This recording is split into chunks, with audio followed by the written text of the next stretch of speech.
incomputable number of souls turned their faces away from God and leapt towards the fake luxuries of this phenomenal world.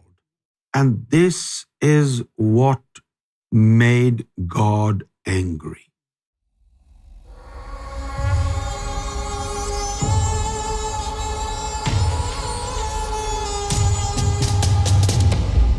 All the souls assembled before God, and we had gone through the details which soul was where. Now all the souls are there in front of God, and then He decides to give them options. And He created imaginary, fake luxuries of the world. And He prompted to say, whoever is willing to obtain this, they may go ahead. So, what happens then? Incomputable number of souls turned their faces away from God and leapt towards the fake luxuries of this phenomenal world. And this is what made God angry. You are facing me. Why did you turn your face away from me? So those who turned their faces away from God, they became hellbound souls. Like now, a sizable number, a sizable,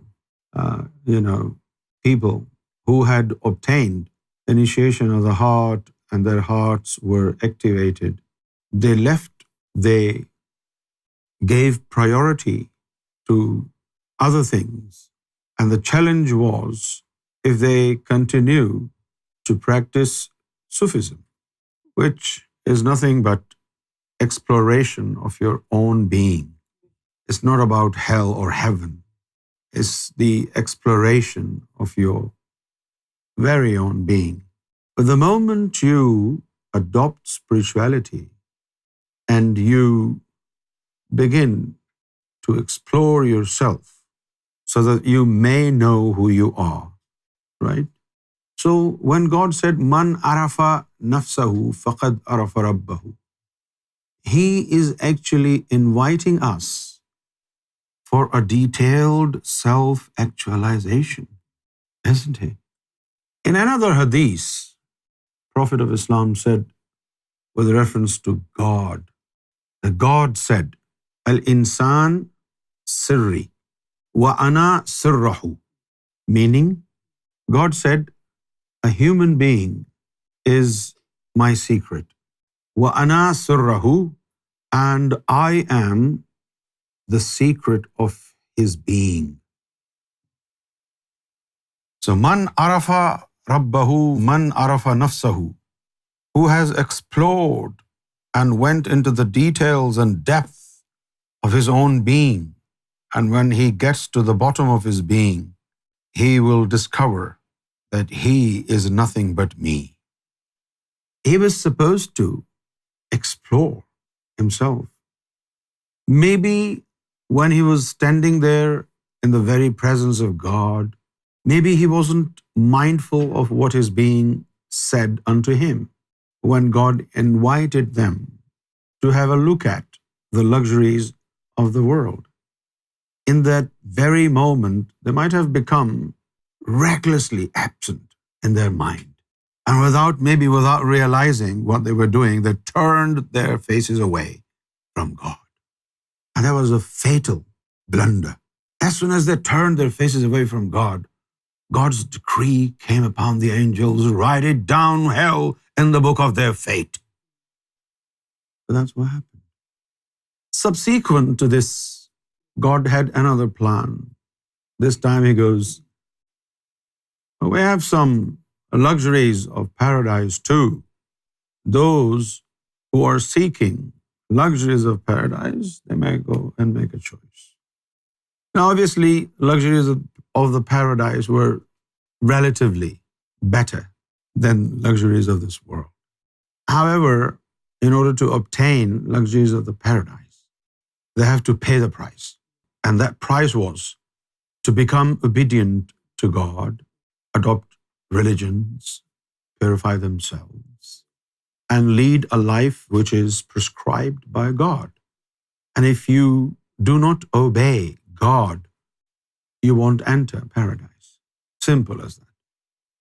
So a large number of souls then leapt towards luxuries of the paradise. Paradise was then written in their book of fate. But there still were souls which were at that time indecisive. They were looking at both luxuries. Luxuries of the world, luxuries of the paradise. The greedy idiots. And they were unable to make a choice. And the angels announced that the time was up. So their book of fate was left blank because they didn't make a choice. I mean, God may have said, but we don't know. But if He didn't say it, He should have said, these are luxuries of the world, right? But if you want to obtain these luxuries of the world, you have to make a sacrifice of being disobedient to me and be patient with being thrown into the hellfire. If these words would have been said, maybe people would have been a little more careful. Because to my understanding, at that time when these luxuries were shown to them, they didn't have an idea because they were never told if they make this choice as their fate, they would be pushed directly into hellfire. But what do you think? If God had said this, would the same number of souls opted for luxuries of the world? Now, the problem is, in front of God, in the very first batch, were the souls of the messengers only, in the first row. They were the most immediate beneficiaries of God's presence.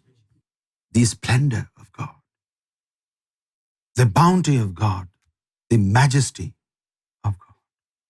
They were the sole, first hand, and the most immediate beneficiaries of God's bounty and God's presence. And after the messengers of God were the saints.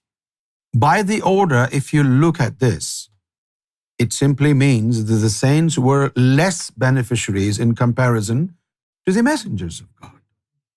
And in the third row were the souls of common devout people, those who adopted a religion and led their lives in accordance with the directives of the religion and directives of God. Now, if we want to compare the third row with the second row, the third row was lesser beneficiary than those who were in the second row. And then comes souls of common people. Now, bear in mind, they are common because they did not benefit from the presence of God due to their distance. So they were not practically in presence of God, or maybe from the divine magnetic circle, they were out of that circle. So they were not benefiting from where they were present at that time.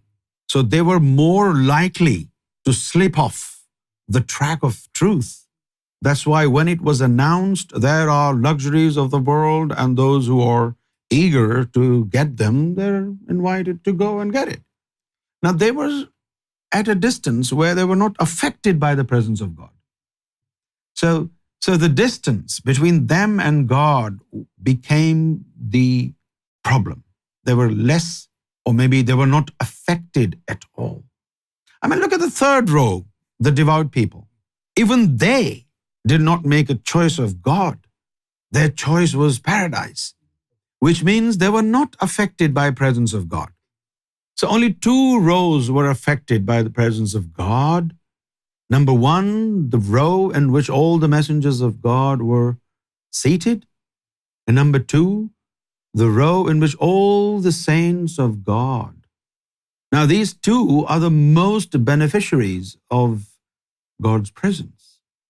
And when it comes to row number 3, where all the divine people were present, it appears to my understanding that they were, to some extent, close to God in comparison to the 4th one.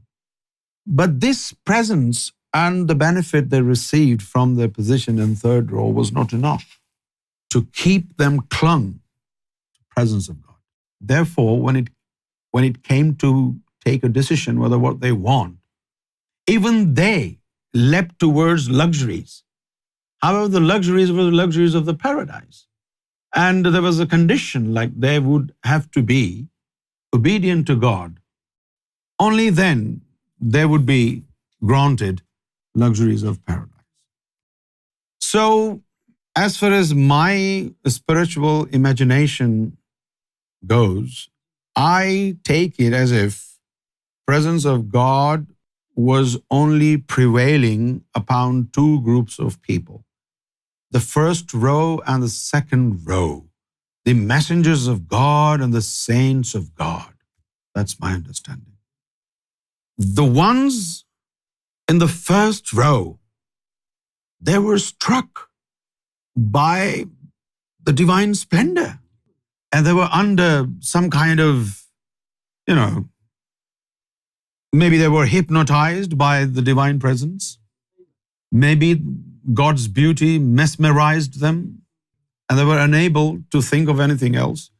Sometimes when you are in presence of somebody that you love the most, you cannot think straight. Can you? Because we have experienced it in front of Sarkar. When Sarkar was there and we're sitting with Sarkar and Sarkar is saying something. Only God knows what Sarkar said. We can't even remember. Because we were so busy looking at Sarkar. I mean, this is the result of the divine exuberation. The majestic environment. The environment must have been filled with God's majesty. I mean, you must have felt sometimes when you're sitting here and the environment is like very heavy and filled with Sarkar's presence and Sarkar's love. And on, other occasions, you may just sit there and you feel emptiness. And the emptiness is not in your heart. The emptiness is in the atmosphere. So they were in direct presence. They were the first-hand audience to God. They were the ones who were able to see God in person. Well, it is lesser likely for the ones in the 2nd row to enjoy the same intensity of presence of God and same nature of love, all solely due to the distance.